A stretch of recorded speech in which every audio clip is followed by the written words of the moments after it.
Good morning, everybody. Welcome to today's 1Mby1M Strategy Roundtable for Entrepreneurs. 1Mby1M, as you know, is the first and only global virtual accelerator for startups in the world. Our mission is to help 1 million entrepreneurs reach $1 million and beyond in annual revenue, $1 trillion in global GDP, and 10 million jobs. In support of that mission, we do these roundtables week after week after week. This is the 465th roundtable, and the event is being recorded. This and all prior recordings are available on our YouTube channel, 1M1M Roundtables. On Twitter, we're at 1M1M and at Romana. We publish a lot of interesting content. You can live tweet today using hashtag 1M1M if you so wish. These are the call-in numbers.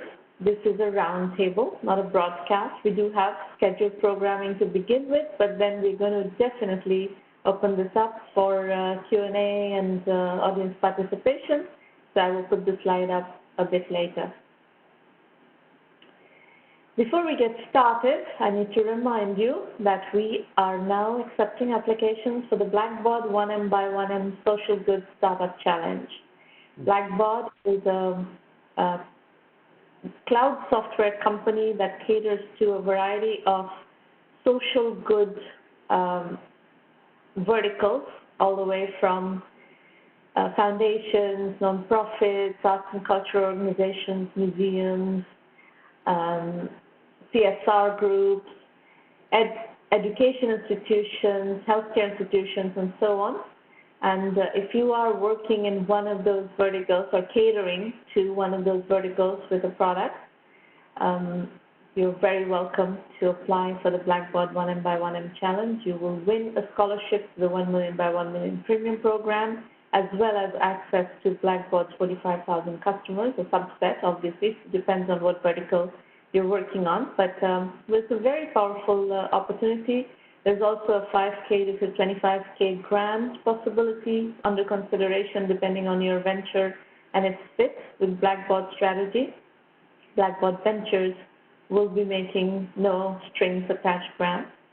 So those are some of the benefits of the program, and I encourage you to look online. Maureen will give you the link in the public chat, and you can look it up online. Today, we are going to start the conversation with Kevin Groome, founder of Pica9. Kevin, welcome to the show. Thanks for having me. So Kevin and I spoke recently for the Entrepreneur Journey series, and I found him to be a great interviewee, and his story was also very interesting and very much in line with the philosophy with which we operate here, which is capital-efficient entrepreneurship. So Kevin, tell us about your business. What do you do? Let's get you introduced to our audience. Sure. So Pica9 is a software as a service company, much like Blackboard. We're in the MarTech space. And in that space, we help major multi-location brands to empower their local selling outlets to produce marketing materials, polished professional marketing materials of all kinds. As an example, Marriott International is one of our longest standing customers, and in that organization, there are more than 7,000 hotels around the world who use Pica9 software, known as Campaign Drive, to produce everything from small space banner ads all the way up to huge billboards, outdoor billboards, and pretty much everything in between. So that's what we do for a living. And how did you get this business off the ground? So, like many entrepreneurs, I was a partner in another firm, also something that I had founded in the advertising services space. And in that context, as a creative director and really a marketing advisor, I ran into a problem and built a system to address that problem. The story goes, starts way back in about 1998 when we were working for Ernst & Young and at the technology consulting firm of Ernst & Young. And as I was sitting there working on a creative brief with a client, a CMO, a very talented professional, her CEO walked in the door with something rather embarrassing in his hands. He was a Frenchman. And he had 2 copies of a magazine called Computer World. And he had flipped to the back of the book. And in the classified space, there were two ads for Capgemini Ernst & Young, his company. And one of them was brown, and one of them was blue, and one of them said they had 35,000 employees, and one of them said they had 54,000 employees, and the list of inconsistencies and embarrassing inconsistencies just went on and on. And the reason that had happened is because those ads were produced by people out in the field, out for their offices, their recruiting offices. They hadn't been produced at headquarters. And the CEO, in a really unimitatable accent, said, you fix this or I fix you. And then he left. And so we were left with a problem. And the CMO turned to me and said, is it possible that we could do something about this? And I said, I think I have an idea. I think we can use the web to solve this problem. And about 2 weeks later, we came back with a very raw prototype of Pica9, but it filled the need. And then we engaged that client and ended up on a journey that lasted about a year and resulted not just in a product, but in a business. And that's how we got started. So, talk to me a bit about the key strategies and how you went to market and found your product market fit. And in particular, I recall that you found a segment that was particularly good for your company. Talk about that, because in the way we operate in 1Mby1M, we focus heavily on segmentation, and we always emphasize core positioning, finding a really good pain point and a problem statement around which a particular set of customers, a particular type of customers really align. So I know you're a textbook case study of that strategy, so do talk about that. Sure. So marketing and advertising is an enormous ocean of opportunity, right? So I don't know how many trillions of dollars worldwide, but it's just enormous. And we focused very, very specifically on a problem that brands with multiple selling outlets have. So we shrunk our focus very narrowly to brands like Marriott International who have local selling outlets. And we found ourselves working with franchise networks. Right, so not the whole pie, just that segment of the pie. And within that segment of the pie, even smaller, franchises that had more than 100 locations. You could have a 500, or you could have 1,000, or you could have 10,000 locations. But unless you have a certain number of locations, you don't have this particular pain that we address. Yeah. So that was the first thing. We really focused in on franchise, dealer, and reseller networks, often agents as well. And so we found ourselves selling to large companies, but a relatively small number of them. And this led us to the first realization: we weren't selling just software. We were creating an expertise, and it was an expertise around what I called at the time the logistics of branding. If you think of a brand as something that starts between the ears of a brilliant person, in their mind, that brand needs to be carried out to those thousands of resellers, all the way to the point where the brand will touch a customer, and it needs to reach that point undamaged. So we became experts in getting the brand from the headquarters out to the local seller undamaged, and we called that the logistics of branding. And our strategy was not just to sell a software platform, but to bring along expertise in the logistics of branding. So we became a guide, a Sherpa, if you will, for brands that were trying to make a transition from a very command and control economy in the 1980s and 90s, that's really where brands were, to this much more democratized environment that we're in today. So we focused in very, very narrowly. We focused on one specific problem.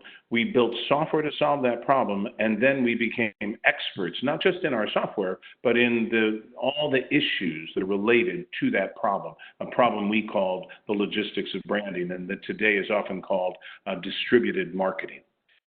Mm-hmm. That was our strategy. So you raised a very small amount of friends and family money. Tell us how did you value the company in that process? Friends and family rounds are notoriously difficult to value. Yes.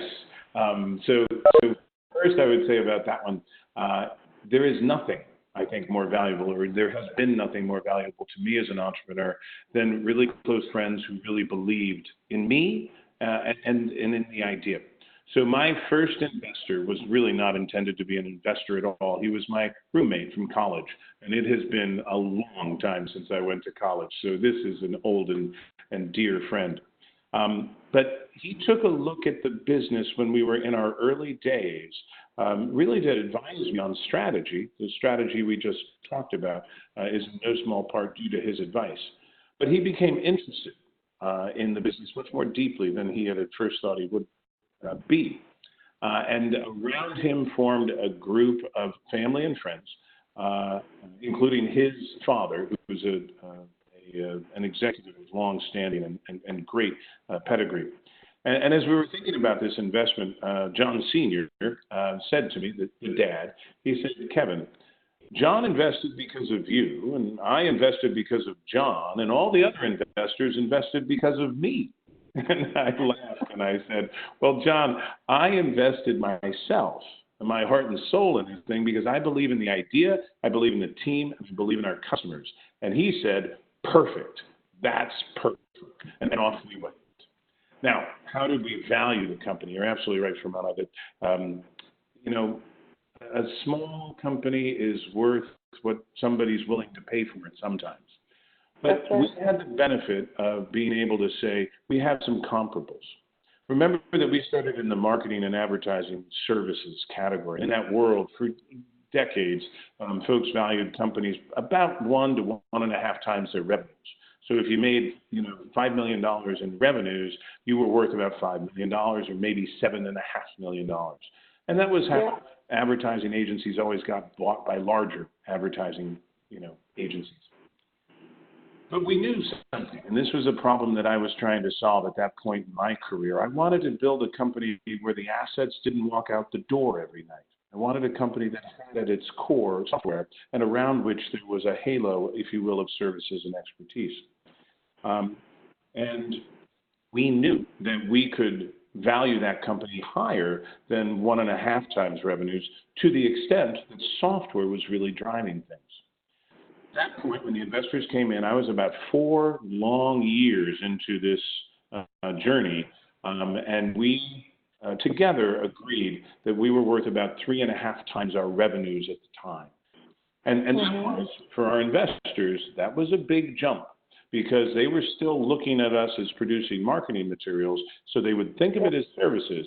We had to prove to them that the software was really doing the job. It wasn't just people, it was software. And that software was repeatable and durable and owned by us, properly protected. All those things we had to prove. And when we got to the end of that process, we had a valuation somewhere between 3 and 3.5 times revenues at the time. Very good process. And I think what I find interesting is that your investors had enough grasp on conceptual thinking to be able to make that leap from a marketing services company to a software company. And they had enough faith in you that they were willing to bet that you would be able to execute on that vision. And that's, I'm sure a lot of stars align for that to happen, but it's a very tricky moment in the evolution of a company, and that you were able to convince your investors that you would be able to pull that off, and they gave you a 3.5x valuation on revenue is remarkable, I would say.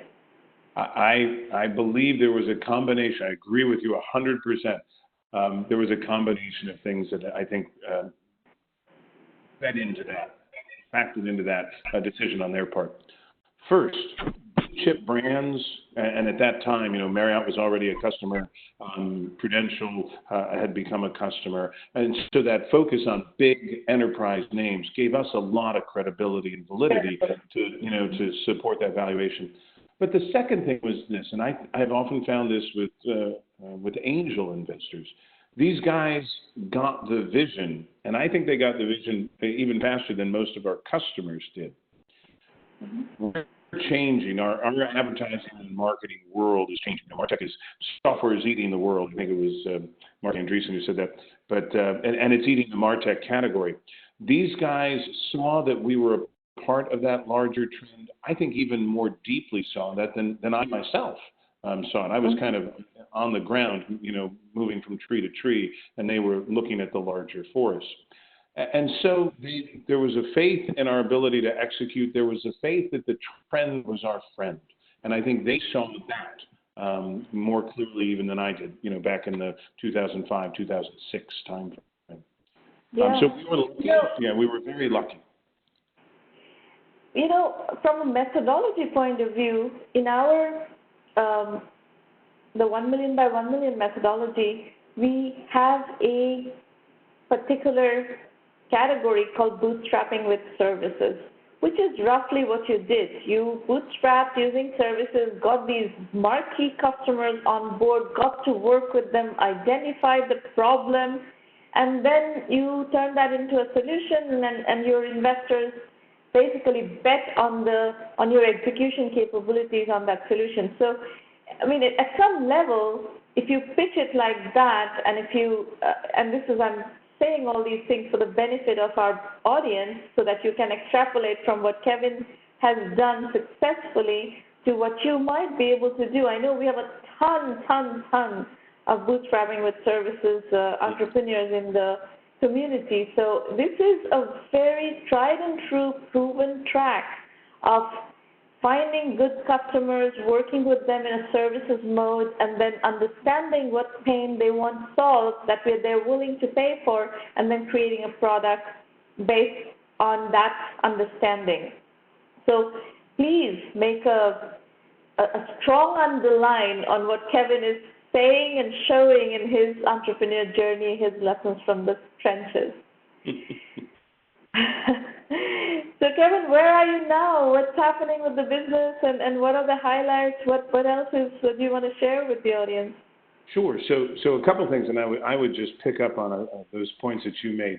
This notion of services and software and bootstrapping services, I really strongly believe in, but I think you have to go into it with your eyes wide open, and your investors should have their eyes wide open too.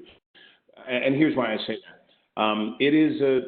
It is always a challenge to balance configured software with customized software.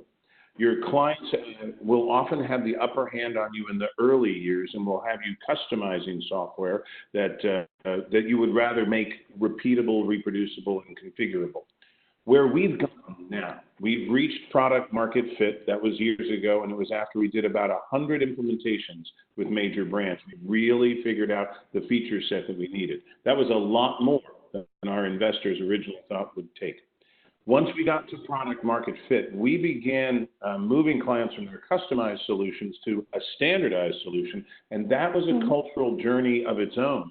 And sometimes we struggle, because customers don't always want to hear no, and some customers won't take no for an answer.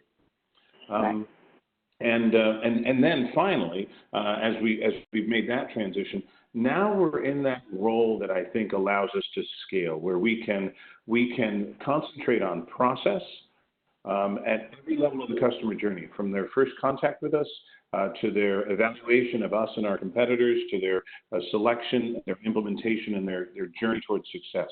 All of those steps now can be made reproducible, repeatable, and predictable. And that's what we're working on. And that's where I think we'll begin to see the services decline as a percentage of the whole, going from, we're probably 70% software and 30% or 25%, 75, 25. We'll see that decline. But I don't believe that it will ever go away. I believe that role of the trusted advisor in the very choppy waters of local marketing automation, I believe the role of the guide will always be there. We can extract value for that. In fact, my sense is that where investors used to really look at services revenue with a real jaundiced eye, I think now they realize that a little bit of services revenue is a great way to keep your clients sticky. And that's the model we're now trying to prove as we scale up into the next phase of growth, which will be ARR above 10 million. I want to make a point as a joiner to what you just said. See, MarTech is a domain where the customer organizations, the marketing organizations of your customers or any other MarTech company's customers, these are not crawling with tech people. So when you're dealing with complex technology that has to be understood and applied, whether it's analytics, whether it's any cloud technology, MarTech technology, the customers don't often have the expertise to really drive your Ferrari like a Ferrari. So they're going to drive your Ferrari like a Toyota or a Prius, and that's not the way to drive a Ferrari. So unless you provide services, they will not be able to get full value out of your product. That's point number one. Point number two is there is a trend out there right now. You know, the whole cloud domain has kind of come from this do-it-yourself, DIY route. But there is a clear trend where often customers are asking for DIFM, do it for me.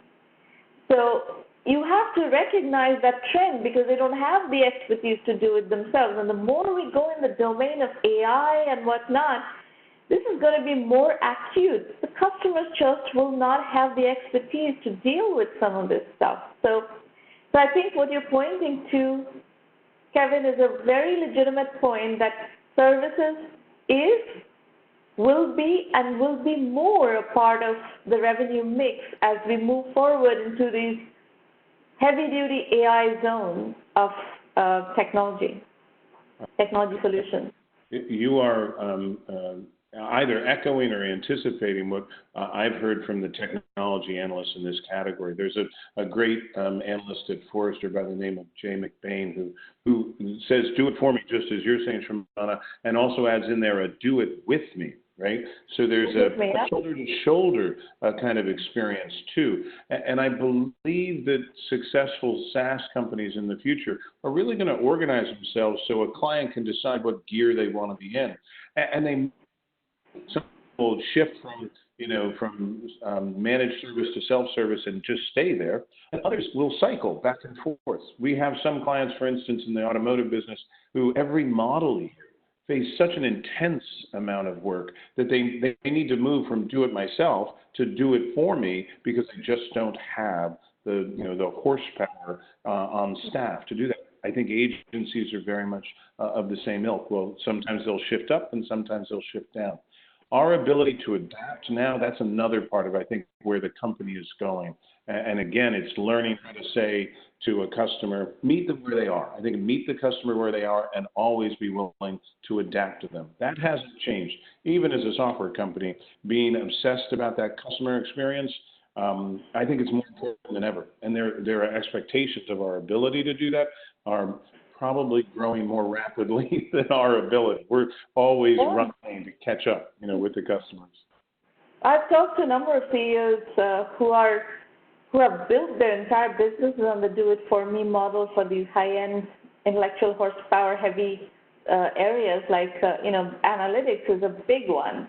Latent view analytics, absolute data, these are basically outsourced shops for marketing to do all their analytics with them, and they know how to drive a Ferrari like a Ferrari. So they have technologies of their own, they have technologies from other providers, but they have heavy-duty data scientists that often marketing organizations cannot hire to be able to do what they need to do. It is a trend. So, Kevin, to wrap up the interview, and we'll start the entrepreneur pitches shortly, where are you now and what are the key issues ahead? So I would say the key issues for the company, the reproducibility, the repeatability, and the predictability are the key challenges. We've simply got to start reliably making our numbers and setting expectations about growth that make our investors, that satisfy the expectations that we ourselves set. And that's a sign of maturity. I will say, one of the things that I struggled with in the early years, and I think it might be changing, it might be that this is just a function of the time in which Pica9 was birthed and grew. reliable growth rates in the double digits and sustainable growth rates in the double digits is what I've been trying to champion. There are many examples of companies that hit hypergrowth. And while I think that's fascinating, and someday I'd love to do that myself, of course, I believe that this steady upward progression in SaaS is also becoming more a part of the trend. There's a great fellow by the name of Jason Lemkin who's created several great companies. Very well.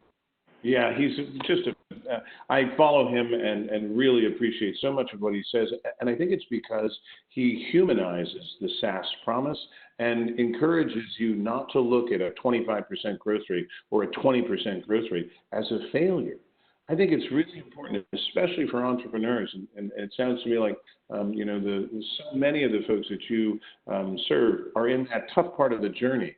It's important to see success as success. And as we hit that plateau, I'm trying to make sure that we do that, because the culture here is, I think, the number one job we have ahead. We have to grow experts in this category of ours that we help to create, and they have to see that this is a business that can be a career, and that a 20% growth rate and a happy customer base is a tremendous success in and of itself. So I think that's our challenge. So in our program, the philosophy is there are many more $1 million, $2 million, $5 million, $10 million, $20 million ideas that grow at a linear scale, as opposed to the ones that are hyper-growth companies that go from 0 to $100 million in 5 to 7 years with $1 billion market opportunity, multi-billion-dollar market opportunity, and we fully echo your sentiments. And I've actually had plenty of conversations with Jason on this topic. Yes, and there are numerous SaaS market opportunities that are going to be slower growth opportunities, but steady, problem-solving opportunities where you can build interesting businesses. So I fully echo your thoughts. Thank you, Kevin. That was excellent. So let's switch. I'm going to set some expectations here for the entrepreneurs. Remember, this is a safe working session. You can discuss whatever it is that is bothering you or blocking your road with me and Kevin for as long as he's on the call. And we will try to give you what we think would be best serve your acceleration path. If you disagree with the feedback you get here, it's fine, no problem. It's your business. You will do whatever you want. But just listen to the feedback and process it and take into account as you're strategizing. Remember, not all businesses can raise money, and raising money doesn't guarantee success. That's a fact. That is a non-negotiable fact. Okay, we're going to start with Raj Krishnamurthy from Fremont, California. Go ahead, Raj. Hey, Shramana, good morning. Kevin, that was a beautiful presentation and a beautiful conversation. And Shramana, I'm a big fan of 1Mby1M, so thank you for the opportunity. Okay. So I wanted to set up the problem first, discuss what the problem we are trying to solve and how we are going to solve it, and then we can go into details briefly. So you see the slide, you see all the breaches, and they have been indiscriminate, right? You see that from traditional big banks all the way to DoorDash that happened a few weeks ago. Can you move on to the next slide, Shramana? So there's tons of these cyber breaches that are happening. And the one interesting thing that you will notice that the cybersecurity market is a huge market, and it is growing at 10%. But in the last 2-3 years, you notice something very, very interesting, which is the cyber insurance market is growing at 3 times the pace of the cybersecurity product market. And this you see playing out in the boardrooms, right? And if you really think about this, put yourself, there almost seems like a question that the CFO is asking the CISO and the CIO, saying that I don't trust you enough, right? And if you really look at the payouts of what is happening with the cyber insurance, they don't make sense, right? But still, companies subscribe more and more to the cyber insurance products, and this is becoming a huge market. And very interestingly, the pricing and the underwriting model of the cyber insurance market is a total mess, because nobody really knows how to price this market, right? And a significant portion of the big companies subscribe to cyber insurance, and you can see for the decreased cyber resilience confidence see in surveys after surveys. So, if you can move on to the next slide. So I guess what we are very familiar with the transformation shift that has happened, right? And that is happening. And the companies on the left, Blockbuster moving to sort of Netflix and so on and so forth. You are seeing open banking coming up. There are companies like Novo which are doing banking on the mobile, right? And a lot of this is enabled by the underlying technology shift. Fundamentally, things have changed. And if you really try to understand the difference between the left and the right, there can be many reasons we can attribute to this digital business model, so on and so forth. But one thing to me, as a technologist, stands out very, very clear is that the model on the right is all about APIs and democratization of consumerism, right? It allows people to consume however they want to consume these services. But unfortunately, if we really look at the underlying methods behind some of what is happening, especially in the risk management space and the cybersecurity risk management space, which is where I'm going to focus now, it still is a horse and buggy show, right? And it is extremely poorly managed, and everybody knows it. It's a well-kept secret. People pay millions of dollars into large systems like RSA Archer, but they ultimately end up maintaining in spreadsheets, and this is in dire need of repair. So if we can move on to the next slide, Samana. So Continube is the name of the company, and the way that we are trying to sort of, and I've been in, come June, it will be 24 years. I've worn different technology hats. I've run product management. I've been a software engineer. I've run SOX program and turned around SOX program for Hitachi Data Systems. I've been in IT operations, so on and so forth. I have seen this problem over and over and over again, right? And the way that I think fundamentally what we want to try and do is to be able to say, how do we solve this problem where it is not for the lack of tools that exist, it's not for the lack of frameworks that exist. How do we bring the wisdom of all these compliance frameworks in order to be able to effectively measure cybersecurity risks? And that is the problem we are trying to solve. So if you can move on to the, so I'll keep it brief. There are many problems that exist. I said it so easily. I said, okay, we can use the compliance frameworks to measure risk. And in fact, if you really look at any compliance framework, whether it is SOX, whether it is NIST, whether it is FedRAMP, whether it is FFIEC, banking, so on and so forth, you can see the number of people and the wisdom of these people and the amount of time and energy they have put into these frameworks. So the question is, why is that not translating into a risk measurement? And fundamentally because if you sort of peel the problem, there is a clear disconnect between the operators who are the sort of control owners, if I can use the terminology, people who do things on a day-to-day basis, right? These are the people who are developers in your organization, engineers in your product organization, or IT administrators, so on and so forth. And there is a clear disconnect between those people and the people who manage policies, right? Like your security administrators, in their audit administrators, and the management, which consumes all this data, right? And this disparity is growing. It is not for the lack of tools, because as you saw, the cybersecurity market is growing. People are buying all sorts of tools. But I think we need to fundamentally reshift the way we think about how we want to measure these risks on an ongoing basis. Next slide, Shravana. So what we wanted to try and do as part of Continube, I think in summary, is to be able to bring the power of these frameworks, because when you think of compliance frameworks, you think of the big four. You think of audits, you think of PwCs, Deloittes, and PwC, KPMGs. And what we want to try and fundamentally do is to make compliance in a box, right? And I'm using the box word very loosely here. Make compliance as a service is a much better way to put it. And we want to be able to empower the people who do the job day in and day out, right? Whether it is your security staff or your developers, in order to be able to evaluate this compliant risk on an ongoing basis. So the market is, and Shramana, I'm sure you would stop me. I don't know if I have to go through the pitch, or if you guys have questions, you would stop me, whichever format is fine.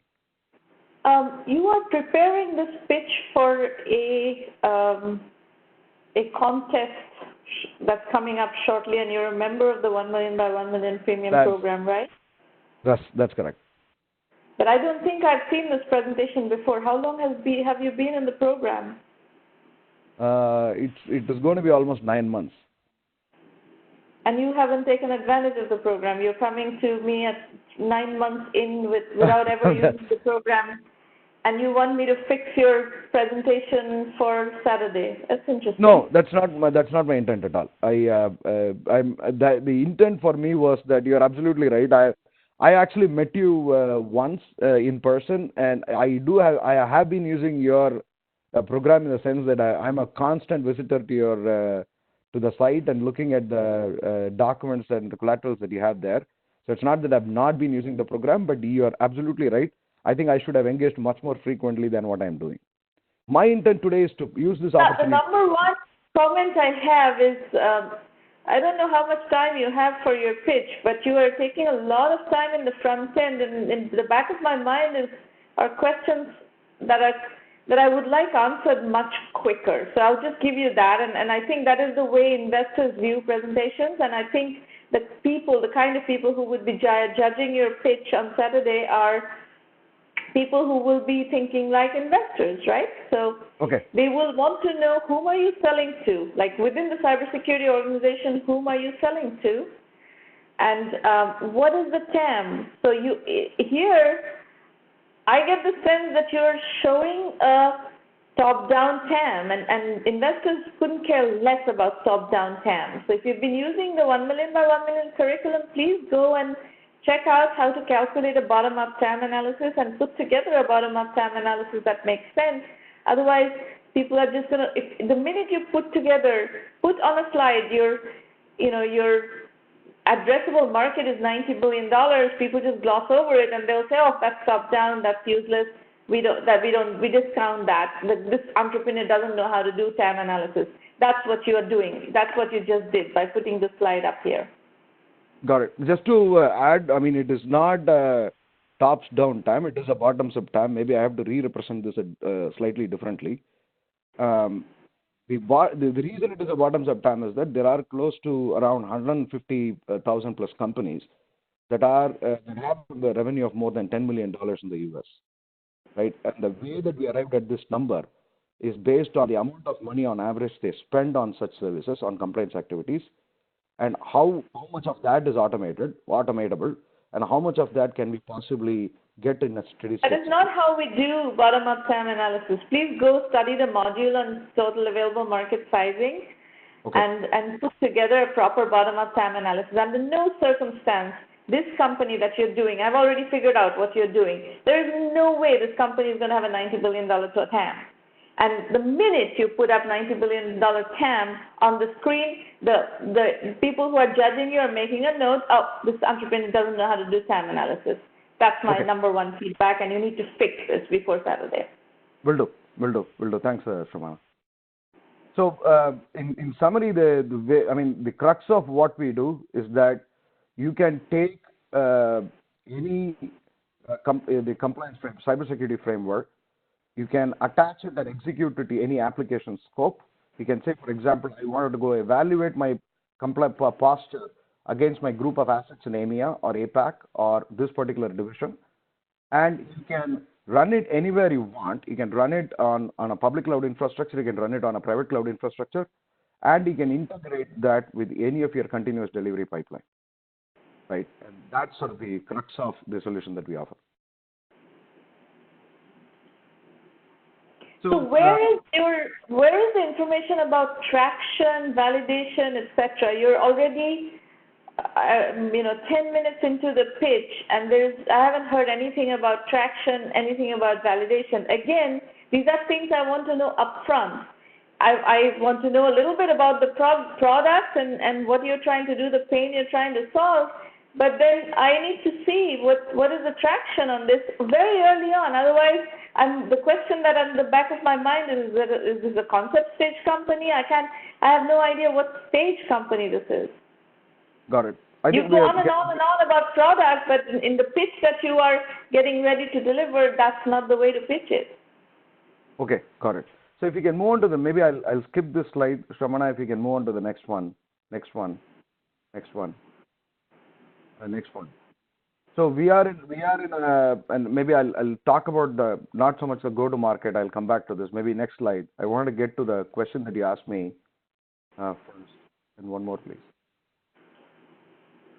So we are a pre-revenue company. Right now, we are working with one of the. There are three sort of go-to-market models for us, right? One is partner-led, one is sales-led, primarily through relationships at this time. And we actually have not come out of the stealth mode yet, and we'll do a soft launch earlier next year in January, February time. Do you have any customers? We have one customer right now who is a software as a service platform for governance and risk compliance, but it's not a paid customer yet. We have one customer where we are actively working on integration with that customer. Yeah. So that's, I mean, if I were you, I would spend a lot more time trying to find, 2 or 3 direct customers and doing these partnerships, because these partnerships will not get you anywhere. You're just wasting your time. And I'm not happy with this pitch, and I'm very not happy with the fact that you wasted 9 months of your 1Mby1M premium membership. Okay. I think this pitch is not going to win you what you're trying to win. But you could have, if you worked, if you used your membership for the last 9 months, I could have actually helped you get much further than you have gotten. Kevin, I would like to see if you have any comments on Raj's business before we move to the next presenter. First, I just want to say that I think your advice and your candor is really refreshing. Second, my comment as a SaaS provider is that I face every day challenges from customers about how I can satisfy their compliance requirements. And if Continube could help me to strengthen my pitch in that regard, I could listen to this and actually see a place for it in our business. I didn't see that, and I don't know if that would be intentional or not. But if it were intentional, to really come to a SaaS company and say, you can make yourself a stronger pitch to customers, I'd love to hear that. That is something that is of real importance to me right now. I'm going through vendor evaluations with, I would say, 10 different major enterprises, and it is laborious for me to do that. So I just mentioned that, from my perspective. If I'm meant to be a kind of customer or partner to Continube, it wasn't clear enough to me yet. But I would be intrigued if it were. Got it. That's an invaluable piece of input that, Raj, you should take into account, because what I'm looking for is, you have all sorts of stuff here. Target companies, 250 million plus in revenue, does blah, blah, blah. But it's kind of boiling the ocean kind of go-to-market strategy. There's no positioning here. There's a whole module in the curriculum on positioning, and you need to study that and come back here to get some coaching on your positioning. Your positioning is very poorly thought through right now. So if you had a positioning, if you were able to say that this is what we're going after, then I think Kevin would be able to tell whether you are, in his sweet spot or not, or if he is in your sweet spot or not. But it's too much blah, blah, blah. Okay, now I get that. But I would love to, on a separate note, I think that is fantastic feedback from both of you.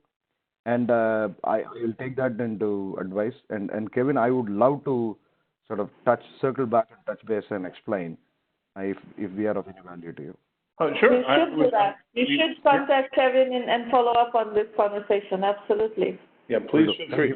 Yeah, it is a pain point to demonstrate maturity as a software company on the security side, and we could use the help. I don't know that my DevOps and my product people necessarily want the help, right? There's internal challenges, but if there were help, I know my sales guys would love to be able to check 10 boxes and say, because we got, because we work with Continube, you can, as a security assessor, you can check off those boxes for us. That would be of real great value, and I'd pay real money for it.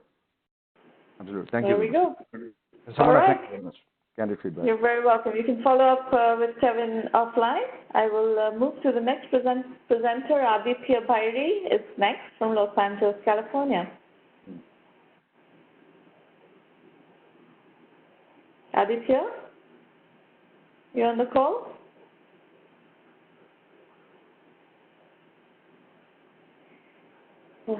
Technical issue? Should I move to somebody else? How can you have a technical problem from Los Angeles, California on WebEx? All right. Who's next?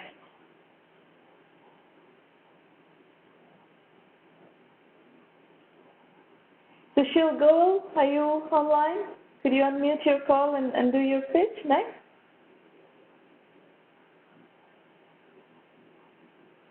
Can you hear me? Yes, please go ahead. Cool. All right. So that's me. Next slide, please. So my company is LayerFive. We are in early stages, and our product is we are building cross-device identity resolution and management platform.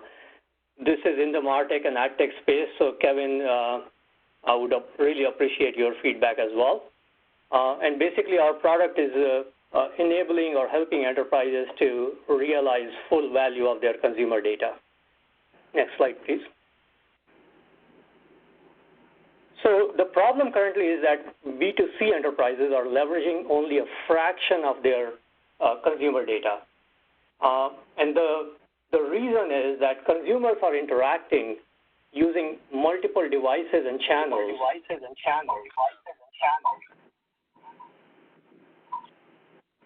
I just heard an echo. Yeah, go ahead.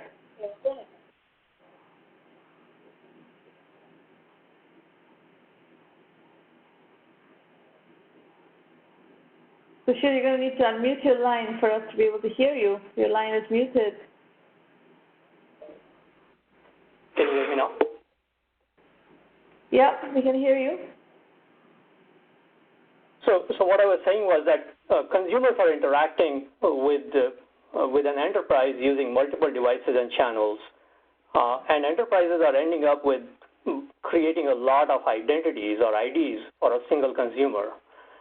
In fact, on average, 75% of interactions that a consumer is having with an enterprise is when the consumer is not logged in. And that generates a lot of unrelated digital IDs, like the cookie IDs or device IDs, that are even harder to resolve to a consumer. So what ends up happening is that the enterprises are not able to get the full insight into their consumers, resulting into poor consumer experience, wasted ad spend, reduced customer lifetime value, privacy compliance issues with GDPR, CCPA, et cetera, increased possibilities of fraud, and many such other issues. So resolving and correlating different types of identities like the unknown, partially known, or known consumer identities is key for any enterprise to leverage the full value of their enterprise consumer data. Now, partially known and known identities are relatively easier to resolve, and there are vendors out there that currently do that. But when it comes to unknown identities, it's extremely difficult. It's a difficult challenge to solve, to resolve unknown identities like the cookie IDs or device IDs to a consumer. And that's where LayerFive solution comes in. Next slide. So LayerFive is maximizing cross-device identity resolution using privacy-safe technology. We are using a set of AI technologies to match consumers' anonymous and known cross-device interactions using just the first-party data. So there are other solutions out there that will use third-party data, which is not privacy-safe and gets into the regulatory issues. But we have in our tech, we are able to do the same with just the first-party data. Also, we are building integrations with other identity resolution vendors so that if an enterprise has already a vendor that's doing identity resolution for partially known or known identities, then we can integrate with that and provide an enterprise a complete solution across identity management. And in our own internal testing, what we have seen is that we can easily increase 20% or more identity resolution and cross-device match rate for an enterprise. Next slide. And the same question I have for you, Sushil, is you just established your pain point. Before going to competitive advantage, I would like to know, do you have customers? Like I said, we are in the early stage. I have validation from the market, and I have one interested customer today. We have the NDA in place, and we are working through the details of the contract. What does it mean that you have validation from the market? So from the market perspective, I have talked to a few big enterprises, and in this particular case, I've gotten a positive response. Like I said, one pretty large marketing services company that's serving a pretty big financial services company. They are interested into the solution, and they have signed an NDA. I have talked to industry analysts as well, and the industry analysts have validated the problem area as well. And with my own experience, I've been in this field for many years, and with my own experience working with many customers, I've seen this problem.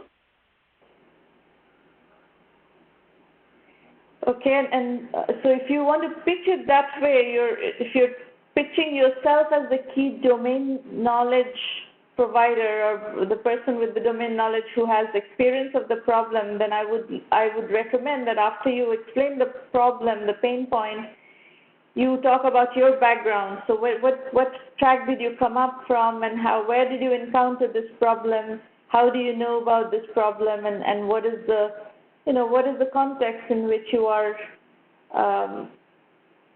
deciding to solve this problem? Got it. Thanks for the feedback, Shramna. You're welcome. So again, just putting the hat on of somebody listening to your pitch and trying to assess the credibility of what you are talking about. I'm not talking for all of your benefits, everybody who's listening. You need to establish credibility as quickly as possible.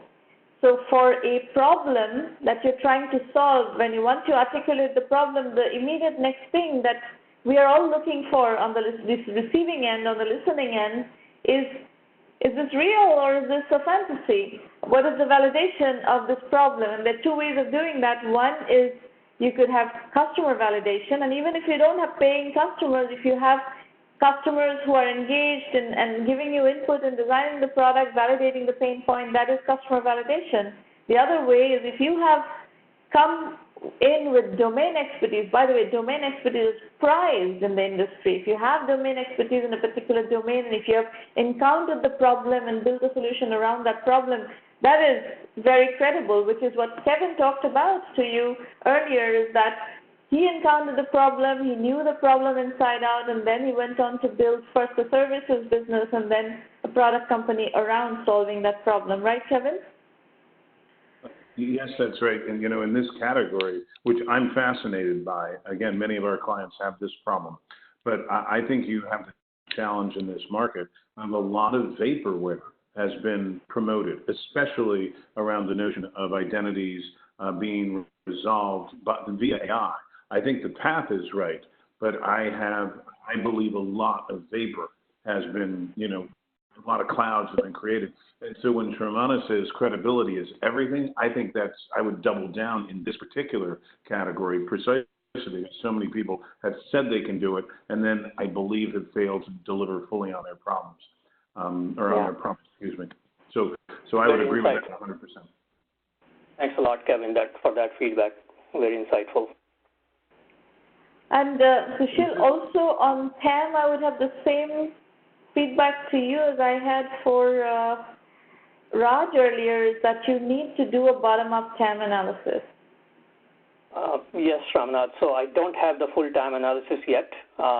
My TAM analysis right now is incomplete. All I have here is the identity resolution market estimate, which is $1.2 billion by 2022, done by one analyst.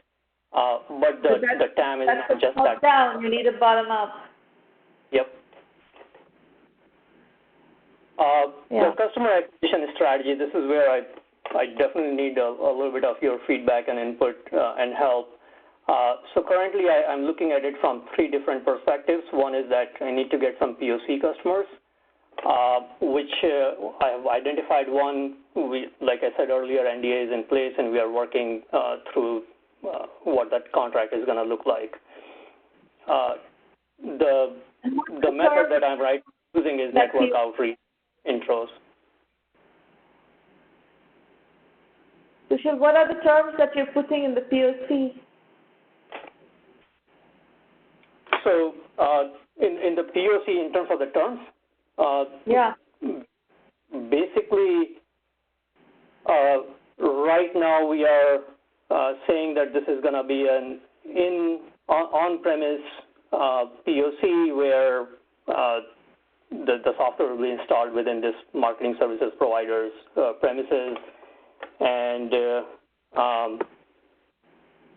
that's basically the main. The other thing that we have been discussing is that in terms of this being a startup, there is a concern that what if this doesn't fly and they invest time and money into it.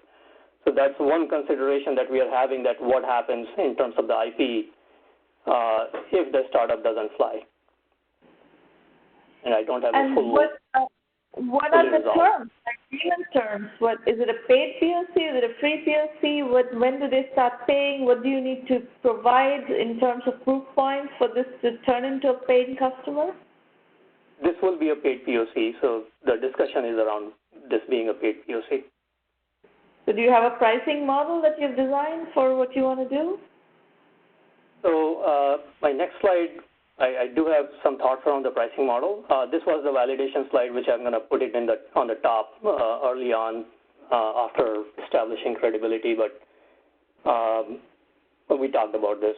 So business model is basically direct customers on a subscription fee, which is anywhere 120K plus ARR with professional services, as this requires an implementation effort as well, with about 30 to 60-day implementation.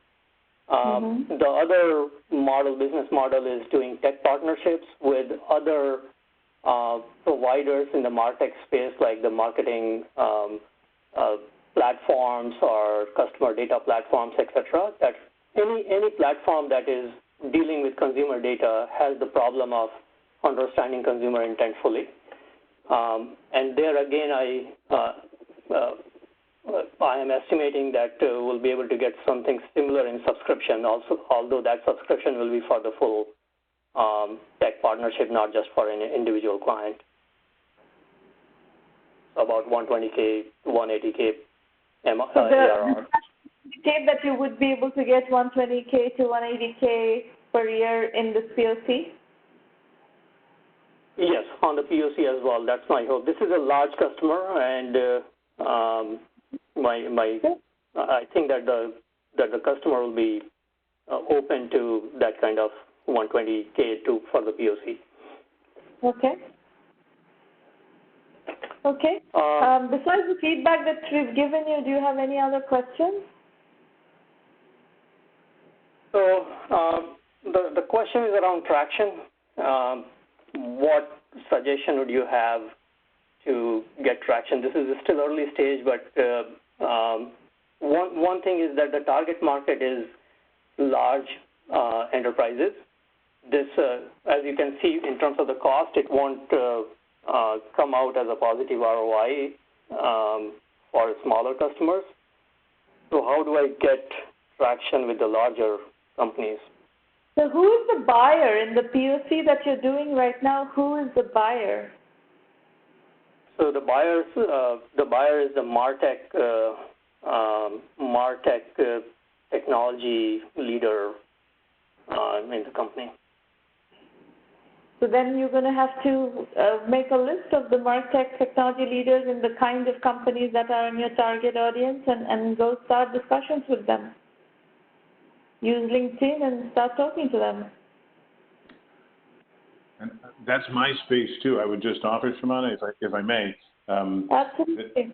Sure. So at 120 to 180K ARR, you're clearly enterprise SaaS.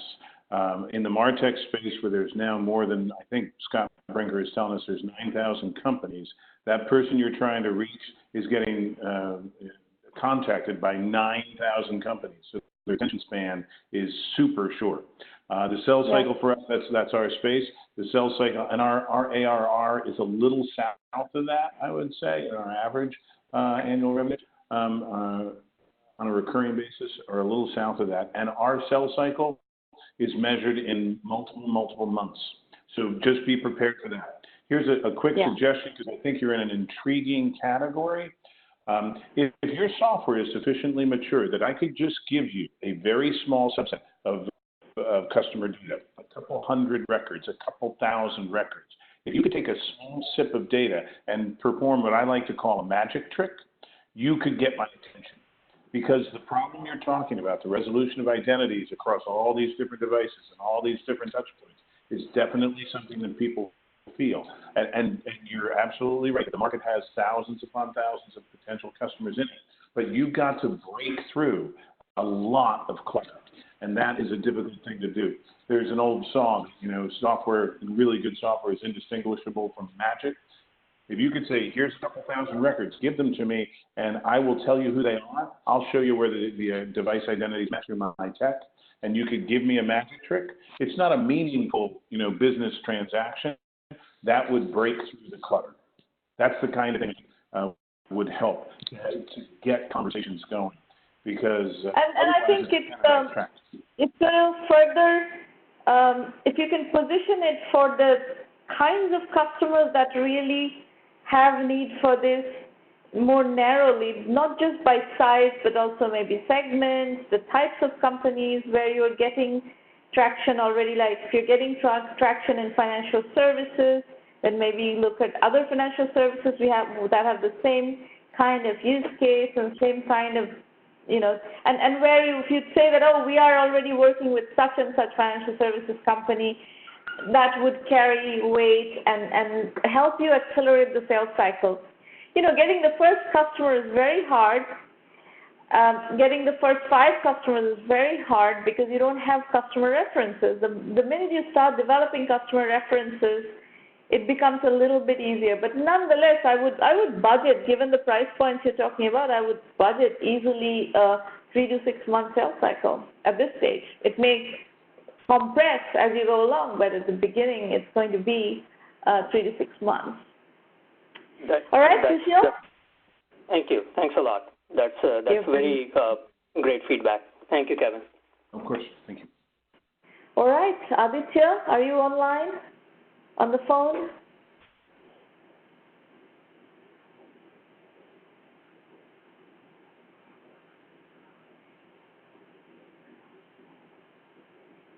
Hi, can you guys hear me? Yes, go ahead.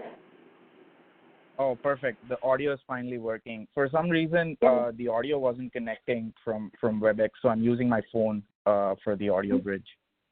Okay. So hi, everybody. My name is Aditya, and I'm a founder of Find-Edj. So what Find-Edj is it's a machine learning SaaS-based application that connects students and opportunities. And if we can go to the next slide. So the problem we're trying to solve is basically fill in the information gaps that exist between students and a potential future that could lead them to success. Most students in high school are disillusioned when it comes to a clear path to their future. What am I good at? Which college would take me? What kind of an education can I afford? What is my personality suited to?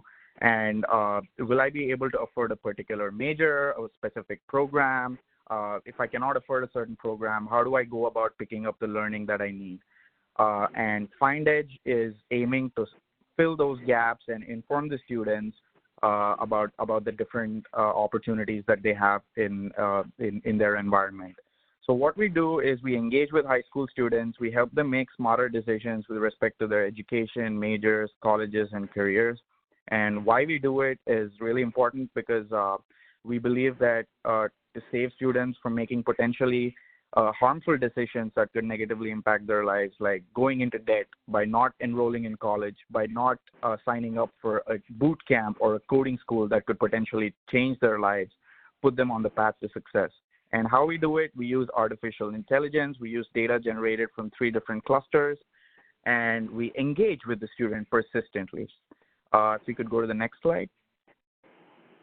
So when I spoke about the 3 clusters that we're collecting data from, you can see them on the slide. We collect academic data, we collect financial affordability, and we do a personality analysis for the student to basically help the machine understand the student. What is the student good at? What is the student weak in terms of grades? What are the likes and dislikes of the student? And when it comes to affordability, which income range does the student fall under, and how is that going to dictate their decisions in the future? And so these are a couple of use cases that I have here. If you look at the first one, Kyle has been consistently scoring well in physics the last 6 years of school. Kyle has an affinity for music. Find-Edj will help Kyle connect with an amazing sound engineering internship in his hometown that he could afford. And so here you basically see that we're trying to understand the student and trying to engage with the student, keeping these points in mind. We're trying to tell the student, hey, you've been doing well in this subject. Hey, you really love music. Hey, your personality suits this industry. So putting all that together, this might be an amazing internship that you could sign up for. If we could go to the next slide, and there's another use case there, which is basically a parallel of the first one. And the concept is our primary consumers are high school students. We want to be a smart and data-driven engagement platform that is accessible through an application on the web or through their phones. We're using a cloud-based 2-cluster database, 3-cluster actually. And our SaaS structure allows us to make Find-Edj accessible to students through school computers, personal laptops, and phones. We believe that this is going to be our target. I have a question, which needs to be answered earlier on again, because it's the question that I started coming up with this question very early on in your presentation. I kept thinking that you would answer that question, but you didn't. Is this a product that schools are buying, or is this a product that students are buying? Students/parents are buying? Our business model is slightly different. We do not plan to offer this product as a paid product to students. It's going to be free. Our primary targets are public schools, and we don't plan to charge the schools as well. What we plan to do is have partners in terms of the city, the county, and education boards, and also get some partnerships through corporate social responsibility channels where we have sponsors sponsoring a couple of schools in their area, and that is going to be our business model. And what validation do you have that you can get that kind of? So this business model is being picked up a lot within the edtech space, and we have seen.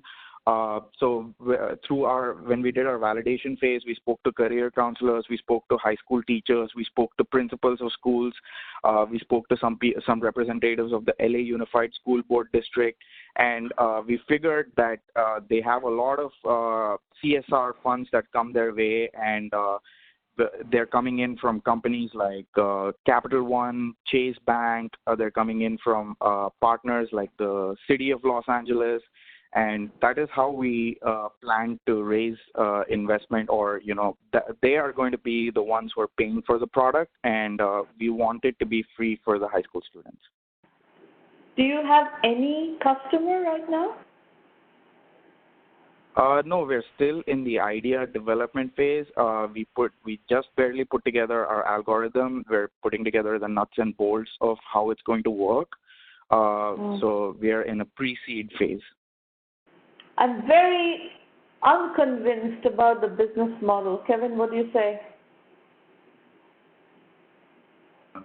Sorry, I was on mute. Yeah, I I would think that going through the districts and going through social responsibility is a long sell cycle and very hit and miss. You know, so you might find one or two, but getting that to be repeatable will be difficult, and also sustainable will be difficult. Yeah, I don't buy this business model, Aditya. So you may want to look at more direct, you know, the people who are benefiting kind of business model. Maybe just parents can buy the product, buy the subscription for their children, and not make this big fuss about going so indirect. Right. We did definitely think about those options, and the reason why we sort of strayed away from those options is because what at the core of it, what we really want Find-Edj to do is help kids who are disadvantaged when it comes to opportunities that they can grasp. We're talking about public schools in low-income areas where children cannot afford a lot of money on educational resources. We're talking about families which are living on minimum wages. We're talking about students who could be very talented, very skilled, but they do not know where to go, and they do not have the means to access these opportunities. And making it a paid product for parents or students would, in our opinion, would probably have the potential of making it an exclusive product that only higher income students can afford. And that is not what we want to do. We want to help poor kids. We want to help disadvantaged kids. You cannot build a business if you cannot make money. So it's all very well to be altruistic and so forth, then you should do a non-profit and try to get yourself funded with foundation money or CSR grants or whatever, but no investor is going to be giving you money for this business plan. That is really good feedback and something that we will definitely consider going forward. But the caveat here is it is for an investor, it's going to be interesting because this could be once we have a sizable user base, this could be a brilliant opportunity for schools, colleges, internships, boot camps, coding academies to have their commercial advertisements placed in the app and get more visibility to students. Yeah. So I'm sorry, this pitch doesn't cut it at all as an investor pitch, and frankly, my feedback to you is this doesn't work. Can I make a suggestion? Just to think about from a revenue perspective, if that's okay. I speak as a company owner and and an employer. And in a very small fish in a relatively large pond. Every year we hire 2, 3, 4 interns, starting in about May, working through about September. And I could see reaching out and making our internship opportunities visible to and accessible to students in low-income areas throughout the New York area. I could see that as being a really enriching and inspiring thing for this staff of mine.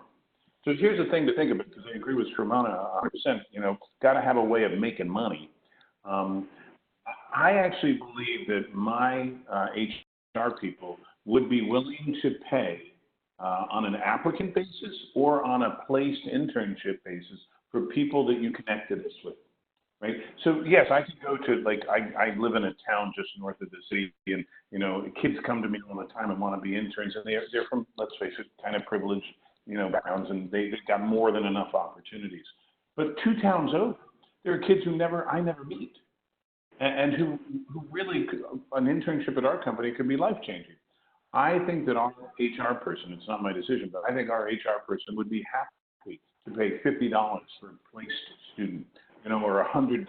I don't know what the amount would be, but it's almost like a recruiting thing for late-stage high school internships, and that's a way of connecting disadvantaged kids to a fast track. And let's face it, these kids don't get to go to Costa Rica for a 2-week internship, serving, building houses. That's what the kids in our towns do, but most of the kids in the 2 towns over, they don't get to do that. So I could see companies, small companies who want to be helpful. I could see them being willing to pay for that. getting good, properly matched kids, right, who really have an interest in doing that. So case studies could be a kid doesn't know how to code, but he gets connected with a local software company, and all of a sudden he finds a path that helps him decide what school to go to. I could see that working. But that's, I agree again, Shramana, that you got to have a revenue model if you're going to go ask for money. What you are advising Aditya to do is a complete repositioning of his business. Yes, yes. So that's not a trivial thing for a first-time, inexperienced entrepreneur to do. So I'm not going to say, Aditya, that this is going to be easy. There's a huge mental model shift that you're going to have to make, but it is a necessary mental model shift, because what you have currently, I don't think is fundable, especially if you have your heart set on funding. I don't think this is a fundable business at all. Okay? Right. Got it. Thank you so much for the feedback. I just have one more question. So in terms of being able to go through accelerators or training programs where we refine our product, refine our business model, how good are we in terms of readiness, and what would you suggest to improve in terms of getting a better shot at accelerators? I'm going to talk about 1Mby1M right now, and you can decide if you want to use the program to learn. Perfect. Thank you. So, folks, before I do that, I want to ask for something from you. If you like what we're doing here, and as you can see, I give absolutely unsugar-coated, candid feedback. So you have to have the stomach for this kind of feedback. If you are defensive and if it offends you to get direct feedback, please don't join 1Mby1M. I can't deal with you because you would not be able to deal with me. So I only want you to join this program if you have appetite for really, rolling your sleeves up with me. I'll work shoulder to shoulder with you. You're going to have to do a lot of studying and a lot of learning, but you're going to have to also be, open to the kind of feedback that I provide and we provide in 1Mby1M. So that's just the nature of the beast. And if you're a serious entrepreneur open to that kind of feedback, do join the program, and I'll explain to you how to use it. All our resources are at 1Mby1M.com. There is a blog series. You can follow the blog and you'll learn a lot. There's an Entrepreneur Journeys book series available on Amazon. These are case study-based books. This is a good starting point for your learning. These roundtables happen every week. Over 100,000 people have attended them. These have been going on since the fall of 2008, almost every week. And the full acceleration program is a $1,000 annual membership fee. We give you complete methodology guidance on many different aspects of how to put one foot before another for an inexperienced entrepreneur, basically. The curriculum is of paramount importance. It's a digital curriculum that you can access from anywhere at any time. Raj, yes, there will be time for questions. Just a moment. Let me finish this and I will take your question. We help you with business development, potential customer access, channel partners, investors, media, analysts.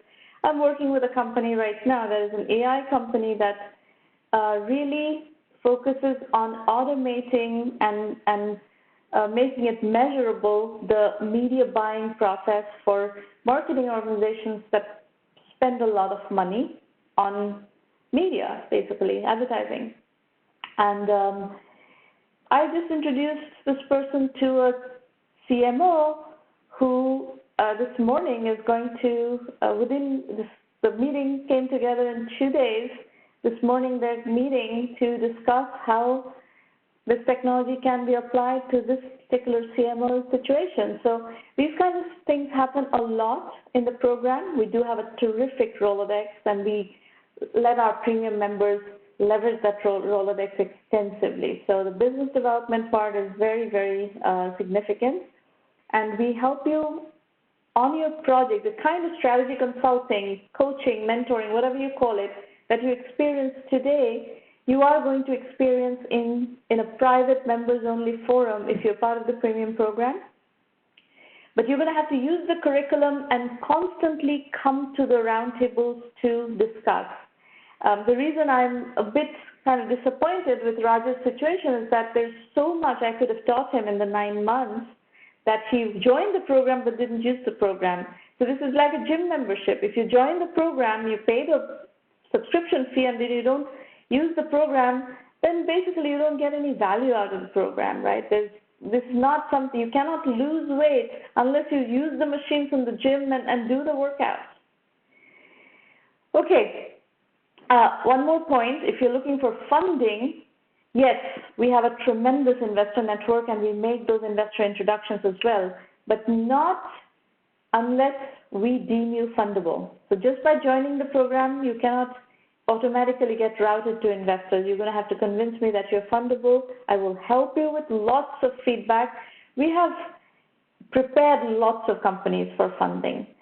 So no problem. That is something we do. The introductions also we do, but you're going to have to work again on your financing pitch, on the strategy, on validation, etc., things that are needed for financing. Okay, so go to the website, look at the self-assessment. There are questions. These are questions investors would ask you. Try to answer these questions. If you get stuck, go to the 1M by1M basic, which is our curriculum-only option. Do the curriculum and try to plug your knowledge gaps. On the website, you'll find lots of information about what to expect from premium, what to expect from basic, FAQs, video FAQs, description of the curriculum. We're a case study-based program. We have over 1,000 successful entrepreneurs who have shared their case studies, and we have synthesized lessons from the trenches and created strategy modules based on those case studies. But all the case studies are also available, and these people are within our network. So very much, pragmatic, how to put one foot before the other kind of program. Methodology is bootstrap first, raise money later. Clean, capital-efficient bootstrap startups. The industry operates this way. It's not something we have manufactured. The industry wants you to bootstrap first, validate, and then and only then you can raise money. So that's just the way we operate. That's because that's the way the industry operates. So that's it. We have 3 more free roundtables this year because I do have a lot of travel in December. 21st and 27th November before Thanksgiving, we have 2 more sessions. And on 19th December, after I come back from Europe, we have a session as well. And then we go into the holidays and we have a bit of a dead zone. Rendezvous online. I try to get together with people on, whether it's LinkedIn Live, Facebook Live, and Twitter Live on a regular basis. You can tune in from any of those platforms. Tomorrow there is one at 8 a.m. Pacific, and then Tuesday 19th and Tuesday 26th we'll do 2 more before I travel. And in-person rendezvous we have December 18th is the next one. January 17th, no, Maureen. January 22nd I can do. I'm not back until January 19th, so January 17th I cannot do a rendezvous in person in California. So sorry about that. That's an error on our side. But December 18th, I will be in Cafe Boroni, and you're welcome to show up and hang out with me. I will be happy to give you feedback on your issues. So I'm happy to take questions. Anybody who has questions is welcome to ask. And you can also call in and ask your questions. Let me also introduce you to Irina Patterson, who's on our team and will answer any questions about the program after today's session is over. You can reach out to her anytime and she will revert with answers. Okay. Questions, folks? Shana, can I ask you a question? Absolutely. So you both talked about do it with me and do it for me. And investors don't want to see sort of a services component typically, right, in a SaaS service. And I could be wrong, and I think Kevin corrected that early on. But customers also expect a SaaS product to plug in and work, right? They don't want to talk about many time services. So my question to you is that I do agree with the premise of what you're saying. How do you position this, number one, when you have a customer conversation? Number two, when you have an investor conversation? So you need to position it as a DIFM SaaS company, and basically you're valued the same way because it's essentially going to be a subscription revenue. It's just operationally different because you also need to factor in the services, how you deliver those services, and there are plenty of companies in the DIFM mode that are getting funded, and we have comparables in that category, good comparables. And I would also offer just one thought as I approach funders. Creating a do it with me or do it for me product often allows you to get to market much, much faster. And as Fremont is saying, getting those first customers is just so important because it proves so much about the problem you're trying to solve and the way your software ultimately will serve it. Some customers will become do it yourself, and you can grow with them into that. So as your software gets stronger, they become a do it yourself customer. But I think if you set the expectations up front, I believe the marketplace is much more receptive to do it for me and do it with me kinds of models. In fact, I don't think we're even taking a haircut in valuation anymore on those revenues. It used to be, oh, I'll give you 1.5 on those and I'll give you 5 on the SaaS. But now it's really gotten a little bit more equalized. So I definitely think that you can do it, but it's critical to set the expectations up front. Otherwise, you have a bunch of board meetings that are very unpleasant later. Well, and the other thing that you have to keep in mind, and this is a bit more of a generic response to your question, just like you're looking for product market fit in your go-to-market strategy, in your financing strategy, you have to look for entrepreneur-investor fit. Not all entrepreneurs are good for all investors.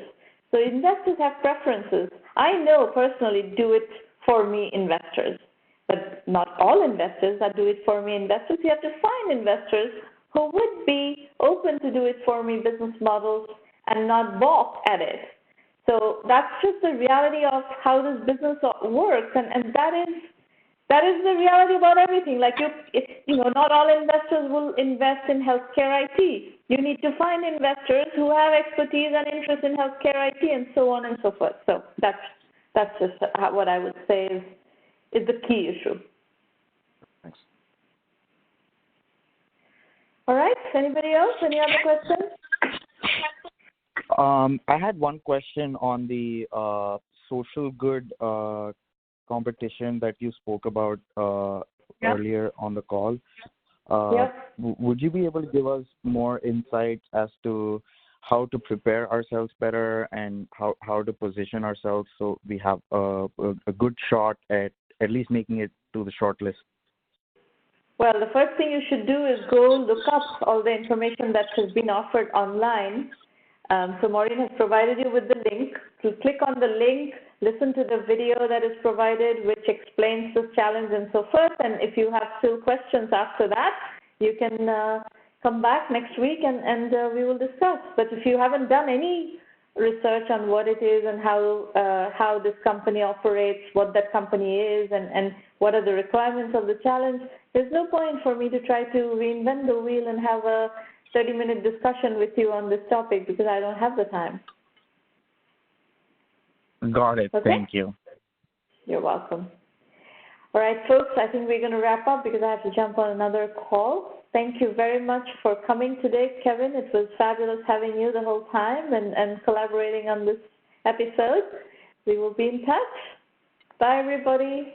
Thank you. It was a pleasure meeting you all. Bye-bye.